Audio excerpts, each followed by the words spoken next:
Sanjeev hash অভিনগৰ অসমীয়া ছবি আৰু এক ভাল খবৰ লক্ষ্মী এইখন এখন নতুন অসমীয়া ছবি 2020 চনৰ 24 এপ্ৰিল তাৰিখে এই ছবিখন শুভ মুক্তি লাভ কৰিব। এই ছবিখনত বিশ্বজিৎ বৰাই পৰিচালনা কৰিছে। বিশ্বজিৎ বৰাই আগতেও বহ্নিমান আৰু ৰক্তবিষদ ছবি পৰিচালনা কৰিছে। এইখন এখন নতুন অসমীয়া ছবি, অতি ধুনীয়া ছবি। বৰ্তমান অসমীয়া ছবি জগত বৰ উন্নত হৈছে।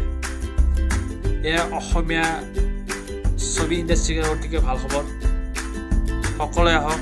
আৰু এই ছবিখনত গাঁৱৰ ৰাজনীতিৰ চৰিত্ৰ উপস্থাপন কৰা আছে। অতি চাবলগীয়া বিষয় আৰু অতি জানিবলগীয়া হয়।